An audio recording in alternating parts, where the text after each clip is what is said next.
Hey guys, we're going to talk a little bit about painting today, primarily just the color wheel and how to be able to blend and mix colors. So you've already done so with color pencils, made your color wheel that is, kind of blended some of the color pencils together. Now we're going to learn how to do that with paint. So this is the end product, but first we're going to start with a piece of paper. Okay. Just get a plain white piece of paper and you're going to have a template in the middle round desk is going to be a template and also a black circle.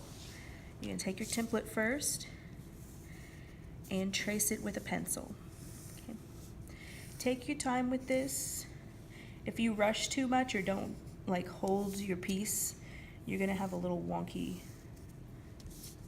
circle.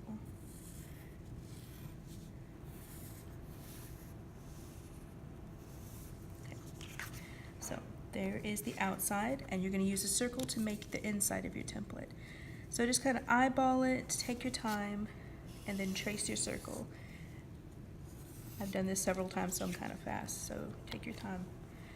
Then what you're going to do is take a ruler, and to be able to make these sections for your piece, you're actually going to line up the opposite pointy ends. So if this one connects to that one, so make sure you're lining up your ruler. You're basically just using it as a straight edge to make your pieces. Take your time so you make sure you got the right amount for each one. And you're just going to go around and you're going to do that for all of them. Okay, now that I've got my outside done, what you're going to do next is you're going to look at your template and you're going to see which one is going to go where. So I actually want my red to go on top. It's easier for me to see it that way. And I'm just going to mark R for red. So you don't want to go and write everything out. It's not going to make much difference in the end. But you do want to kind of make a mark where you know each one's going to be in your outside sections, okay? Orange, orange, red, orange. Okay. So now that I know where all my different sections are going to be, I'm going to make that triangle that's going to be in the middle right there. So I'm going to make a mark where my red is, where my yellow is, and where my blue is. That way I can be able to make my triangle. So I'm going to link up all three of those colors. I'm linking these particular colors because they're primary colors. Primary colors don't get mixed with any other colors. It's the ones you start with from the beginning. So those are kind of important for us to know. Next, after you get the main triangle done, you're going to kind of connect your inner triangle. I just cut this length in half, eyeballed it. You don't have to make it perfect. You just want to eyeball where it's going to be. This is practice, so don't worry too much about making it perfect, okay? So I know this is going to be red, this is going to be blue, and this one's going to be yellow. Next, you're going to link up your secondary colors. So that's orange, green, and violet. I just make a mark down the middle of that one and then line them up to make another triangle that's going to be those particular colors, okay? So after you've done all this part, you're going to have a finished section that looks a little bit like this, and that's all you need on your piece now. Now you have everything labeled. Like I said, I want the red to be up top. It just helps me better. So you have everything all labeled now. Now what you're going to do is get your paint. So a couple things you're going to need for your paint is you're going to need just one of these foam or plastic plates, and you're going to do one squirt of the three primary colors in there.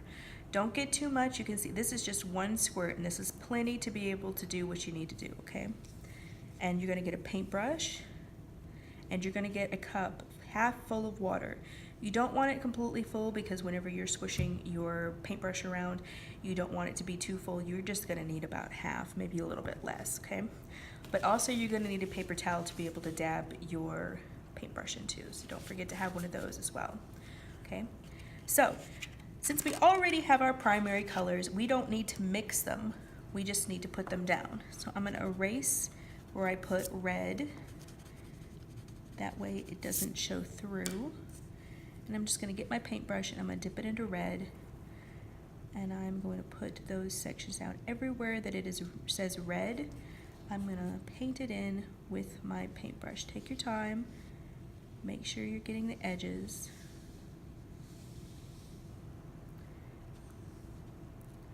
Don't go too wild and crazy, okay? Just make sure that you're doing a nice even coat, okay? Same thing over here.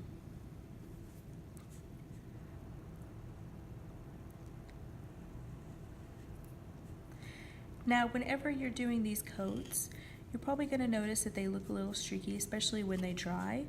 You want to make sure that you are doing nice, even coats, and you can do two. 2 coats is what you're going to need to make a nice color. So don't forget that whenever you are done with this section over here, I'm going to go back into my other red and do a second coat over there. Whoops. You make a mistake, it isn't too big of a deal. But you want to avoid them as much as you can, okay?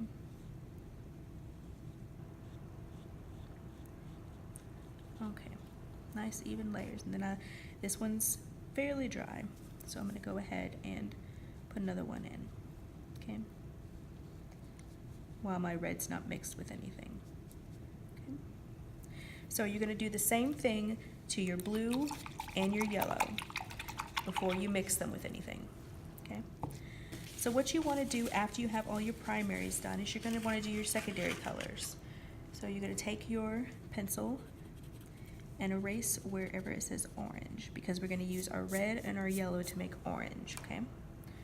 So whenever you're working and mixing with paint, you want to make sure you're mixing more of the lighter color than you are the darker color. Like, see, there's even just a little bit of red in my paintbrush. So I'm going to mix that red in with the yellow. And that's actually not a bad yellow-orange. If I wanted to just go ahead and use that for yellow-orange, I actually could. Don't forget that your paintbrush holds a lot more than you think it does. Even just that, I cleaned off my brush, and even just that little bit of residual red got in there, okay? So be thinking about that when you're mixing. That's a very big possibility. Make sure to clean your brushes very, very well, okay? But I want it to be an orange, so I'm gonna grab a little bit, I just barely dipped my brush into the red, and mixing it more with my yellow, okay? You don't have to mix a whole lot of paint. A little bit of paint goes a long way, okay? So be thinking about that whenever you're mixing, okay? So I'm just gonna mix it here.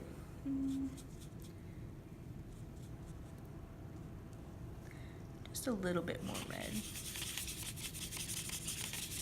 Just a tiny bit, I think that's much better, okay? And I'm just gonna go over where I had it.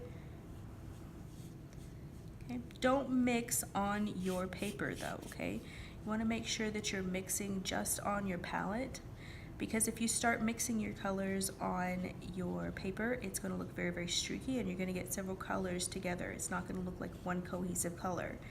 So you want to make sure you're thinking about that as well. Okay, so there is my orange completed, okay? So next thing we're going to do is we're going to work on the tertiary color. So I've got a little bit of orange here. So the easiest thing for me to make right now is the red orange. So I'm going to erase this red orange section, take in a little bit more red right here, and I'm going to mix. So I think that's too red. I'm going to grab quite a bit of my yellow. Don't forget that you're always going to need more of the lighter color than you are the darker color to mix anything evenly. It's just the way that paint kind of works. So I think that's a pretty good red-orange. Don't forget that whenever your pieces are drying, it's going to dry darker. Okay? Or dry lighter, excuse me, it's going to dry lighter.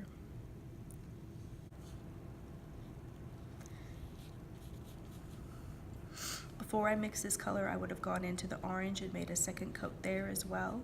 And you're going to do a second coat of this red orange as well. Just make sure that it's drying. You can always go back in and do your other colors and then come back to this, but don't forget to clean off your brush very, very well. Okay? And after you get that done, you're going to have a completed piece. Make sure to put your name on the back and put it in the drying rack anytime you're trying to make sure it's dry. Also, you do not have to cut the edges. Do not cut the edges of this. You mainly just want to use it, leave it in a big sheet of paper, just like I had it, because it makes it easier to put it in the drying rack, but also to be able to find it too, okay? So, that's it, guys.